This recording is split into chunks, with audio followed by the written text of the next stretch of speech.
Morning, beautiful people. And if you don't think you're beautiful, shame on you. You're made in God's image and you are beautiful. So take that with you as just a little nugget for the day and enjoy your beautiful self. Today we're going to talk about how things are made up. Okay, God has created a wonderful universe and He's created things in it, and our job is to study it. Today we're looking at chapter 15, section 1. And like I said, it is about the composition of matter. In other words, how everything that you see around you, you can touch, you can taste, you can smell, all those things around you, how they're made up. And we need to classify that just a little bit. So we're going to be working on that today. So make sure that you have your notebooks out and you're ready to write and pay attention and do all the things that you need to do as a good student. Make sure that you're reading your book. As I've been reminding you all year, please make sure that not only are you taking notes, but you're reading your book. And it wouldn't necessarily be a bad thing for you to go online and do some of those online self-checks, even though they're no longer collected or due or checked. But it sure wouldn't hurt just to make sure that you're right on track with those things. Alright, so the composition of matter.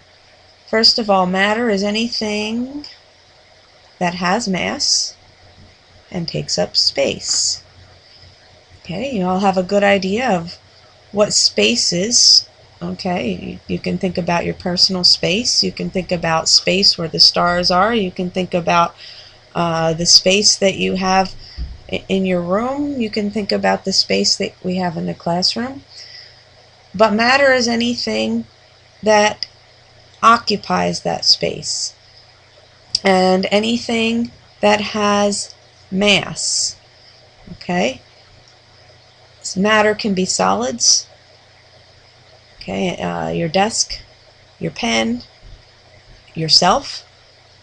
Okay, matter can be solids.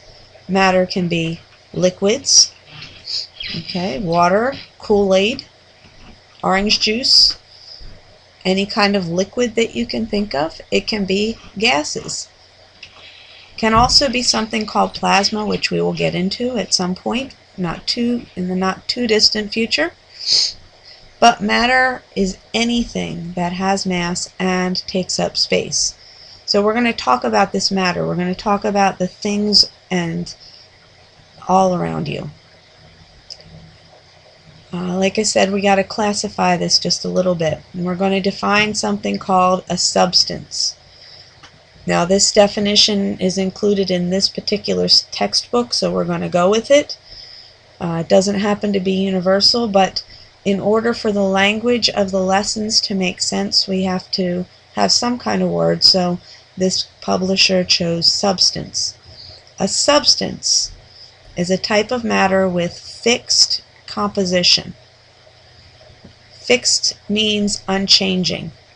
So it means that every little bit of what we're going to call a substance is made up of the exact same ingredients. There's no change in proportions. Okay, so these things are what we call elements or compounds. Okay, fixed, unchanging composition made of the exact same stuff. And I want to give you some examples of things that we'll consider substances, but I will also talk a little bit about things that are not considered substances. First one, pure water. Pure water. I'm not talking about mineral water or flavored water or any other variation on water. I'm talking about water that's just plain water. Okay? Just plain water is H2O. Okay? I'm sure that you've heard of that before. H2O.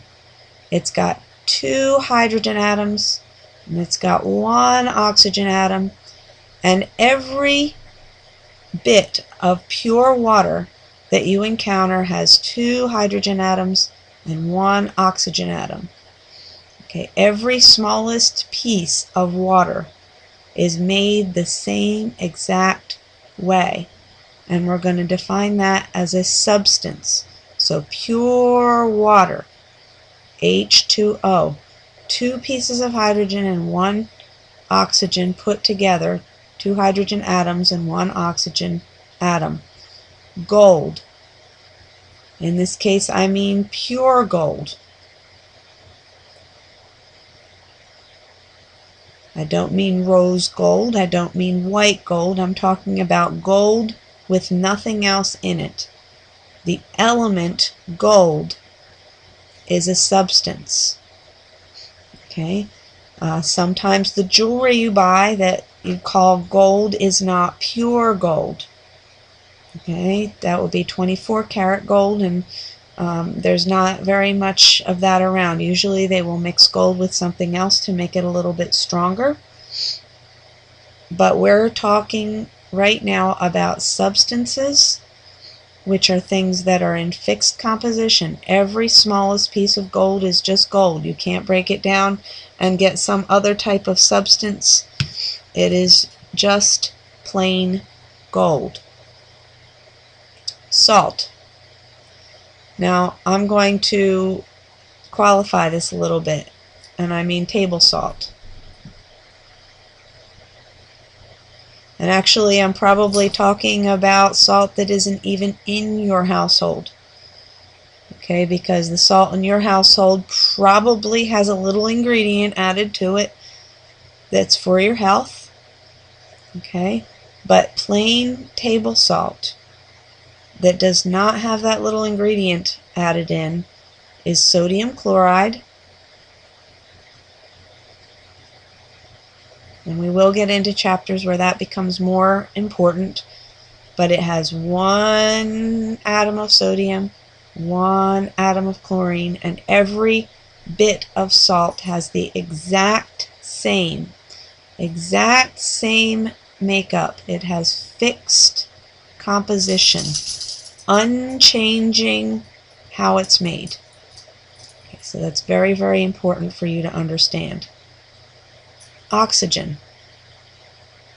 Every bit of breathable oxygen is like every other bit of breathable oxygen, happens to travel in pairs, so it has 2 oxygens stuck together, but they're all made of just oxygen and nothing else.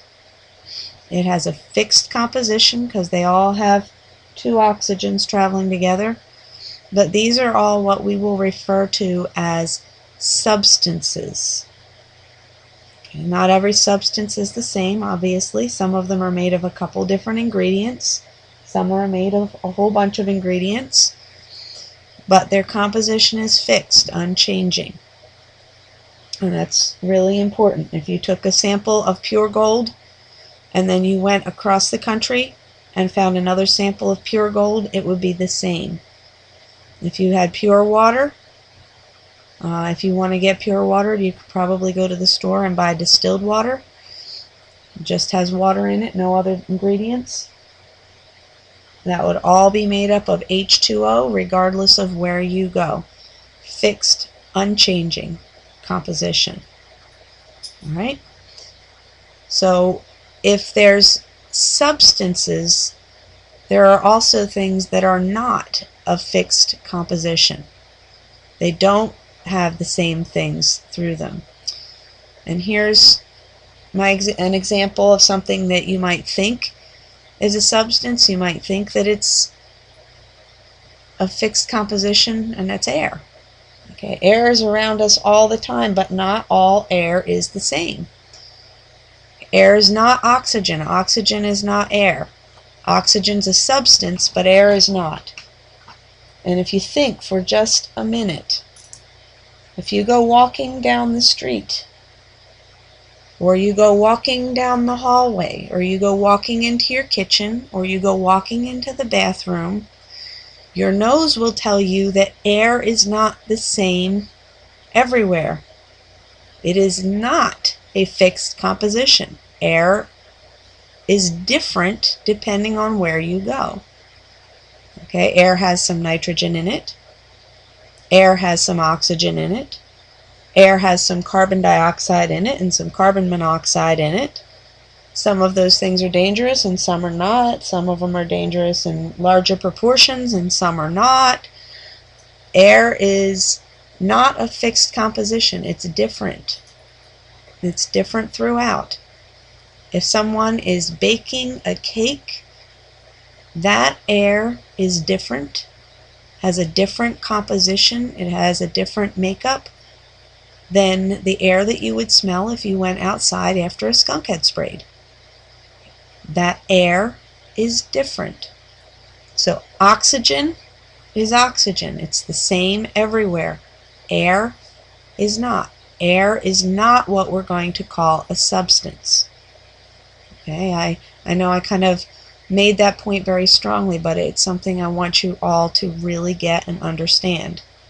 Okay, not the same throughout, not the same, not exactly the same is not considered a substance. Okay, and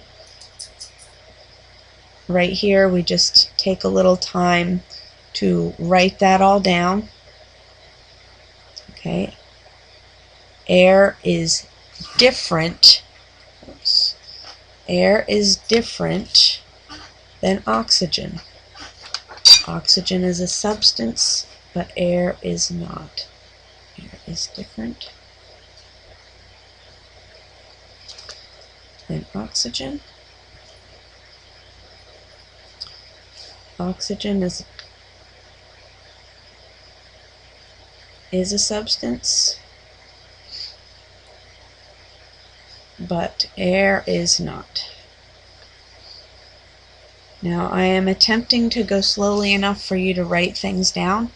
However, if you miss anything, don't forget you can go online and supplement your notes to get it.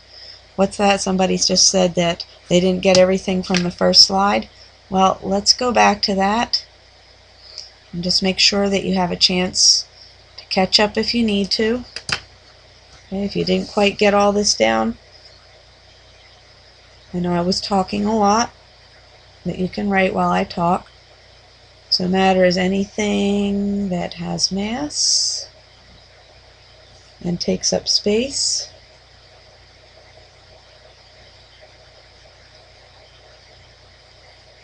Okay, it includes solids,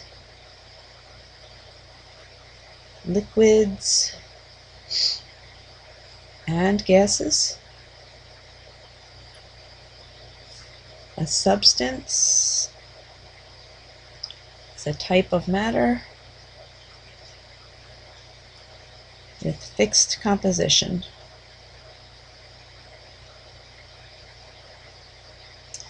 And I did not yet define that element or compound,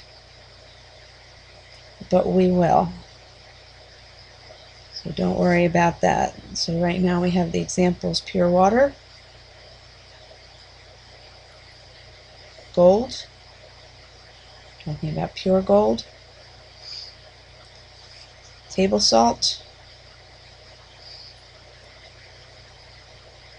and oxygen. Okay, now as I said, if you didn't quite get all that, you can always go online, doughtylca.tk. The notes are there, and the video should be up by the time that you are watching this. Alright, so there's that, and with that we're going to move right along. All substances are built. I'm going to put build in quotes. That's not the technical term for it, but all substances are made out of atoms. Okay, so there's no substances that exist that are not formed with what we call atoms. Okay, atoms are the simplest type. Okay, an element is the simplest type of pure substance and has only one type of atom. Atoms are the smallest piece of an element. Okay, let me say that again, and I want you to make sure that you write this down. We need to define an element, and an element is the simplest type of pure substance.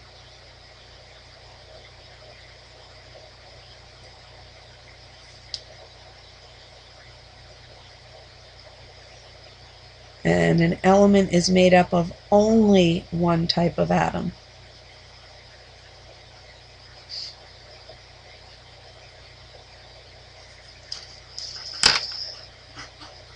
An element can have a couple of them stuck together, but it's still just one type of element, one type of atom. Okay, that O2 that I mentioned a minute ago. Two oxygen atoms stuck together, but it's still the element oxygen. There's no other ingredients. Pure gold is AU as its chemical symbol, which we'll get into a little bit later, but there's only one ingredient in pure gold. Those are elements. Oxygen, nitrogen is an element. There's only one type of atom in those. Okay? A list of elements is found on the periodic table of the elements. You probably have all encountered a periodic table of the elements. I hope so. If not, you need to look in the back of your book. It's on the back cover of your book. Okay, there's also a periodic table up on the wall by now, up in the front. I put it over top of the Cartesian plane. I'm sorry, the thing that looks like graph paper on the wall, the coordinate plane. Sorry about that. That was a little bit of a throwback. When I was in school, they called it a Cartesian plane, and then they changed the wording on, made a coordinate plane, and I throw back every so often and forget the term. Okay, there's another class's stuff all finished. We'll get rid of that. Okay. All right, a list of the elements is found on the periodic table of the elements. And some examples. Like I said, gold. Just plain gold is found on the periodic table. No other ingredients in gold but gold. Oxygen. No other ingredients in oxygen, just oxygen. Carbon. That's another one that is an element. Zinc. Okay, some of these should be familiar to you. Zinc usually you find in vitamin supplements, but it's a mineral, and zinc is an individual element. There are many, many different types of elements. Now there are a whole bunch of different uses for the elements. What I would like you to do at this point is I would like you to turn to page 451 so that you can see some of the uses for the elements. So right now you should be getting your books out. You should be turning to page 451. Alright, as you take your books out and you turn to page 451, you should begin to see some of the uses for the elements. What I would like to do for you to do on your own tonight is I would like you to make sure that you read carefully that page and see what they are. I would like you to jot those uses into your notes, and when I come back on Monday we can discuss some of them. Okay? But I want you to turn to page 451. If you see it right now, that's great. Okay, and you could even jot those into your notes now if you want to. But it will be a good idea for you to read them carefully as you go over your work. Alrighty, let's move on. Compound. Need to make sure that we talk about compounds. Compounds are also a substance. In other words, they have fixed proportions. Every bit of a compound will be the same as every bit of that same compound. It's a substance in which two or more elements are combined in fixed proportions. Okay, so fixed proportions, like H2O. Okay, pure water, 2 hydrogens, 1 oxygen. Fixed proportions, H2O is a compound. That table salt that I was talking about. Sodium chloride, made up of sodium and chlorine chemically stuck together, but every piece of salt has the same exact ingredients, made the exact same way. Okay, there's no creativity in salt. There's no creativity in water, pure water.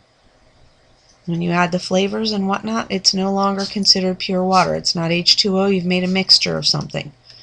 The compound water is the same everywhere. The compound sodium chloride, table salt, is the same everywhere. Okay? The elements that make up a compound, notice this is made of hydrogen, it's made of oxygen. This is made of sodium, this is made of chlorine. The individual elements are very different, sometimes are very different than the compound itself. For example, hydrogen is a gas, and oxygen is a gas. Both of these gases are flammable. Oxygen is needed to make something burn, hydrogen will burn. They're both flammable gases. But what do we get? We get water. Water can't catch on fire in any of its forms. Okay, so the hydrogen and the oxygen are very different than the water that they make when they're put together in that fixed proportion. Okay, sodium is a metal, and chlorine is a poisonous gas. So the two different parts, you wouldn't eat metal by itself, and you wouldn't, putting poisonous gas into your body is never a good idea. So sodium chloride, though, together, table salt, is something that you can eat. It's something that has its uses. It is not poisonous. So the things that go into making up a compound are not the same. They don't have the same properties. So that chemical reaction, when they get stuck together, does something to their properties. Okay? But every bit of table salt's the same. Every bit of water is the same. They have those fixed proportions. All right. Moving right along.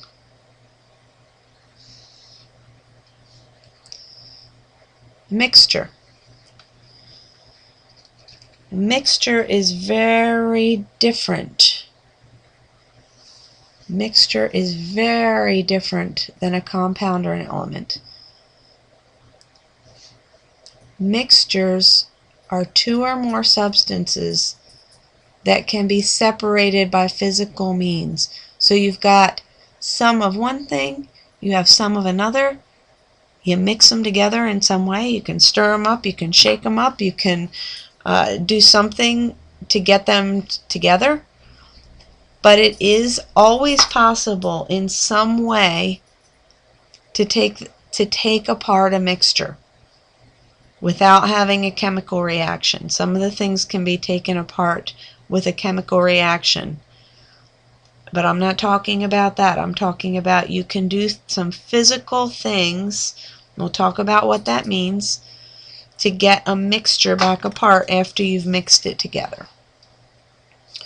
Okay, so let's take some examples. For example, salad. Salad's a mixture. You put all the pieces together for a salad, And if you wanted to, you could pick apart all the different pieces, and that is a mixture. The salad is not a compound. The salad doesn't have fixed proportions. The salad's different everywhere you go. And it's not an element. It's not a very simple thing. There's lots of stuff in a salad. The dressing, the lettuce, the tomatoes, the onions. Different people have different types of salads. But you could pick it apart. It may not be the same because a chemical reaction starts happening because things are decomposing, and that's chemical. So that's why your salad, if you separated it back out, might not look exactly the same. Lettuce might get slimy and all that. But if you had that same salad in the same conditions and there was no decomposition happening, you could pick it all apart again. It can be separated physically. You physically took that salad and pulled it apart. You didn't have to do a chemical reaction to get that salad back apart. Sand and iron. If you mixed up some really, really tiny sand and some really, really tiny iron filings and you stirred them up real good, you could take a magnet and run it through the sand and iron mixture, and the iron pieces would attach to the magnet and the sand would be left behind, and all of a sudden you find out that you have a mixture because those parts were able to be separated by physical means, physically. And salt water. No chemical processes are needed to separate salt water. If you have the salt and the water and they're mixed together, you leave it to sit out, the water evaporates and leaves behind just the salt. Alright, I am going to close up for the day, and your job, your homework tonight is to make sure that you're reading the book, that you're reading the book, that you're reading the book. You need to go to that page 451. You need to look at those things. If there is time right now and you haven't finished the class, I want you to open to page 451, and I want you to go around the classroom, and I want you to actually read out loud the descriptions of the different elements and what they're used for. It's pretty interesting information. All right, have a blessed rest of your day, and I will see you on Monday, and be ready with your notebook tomorrow so that you can continue.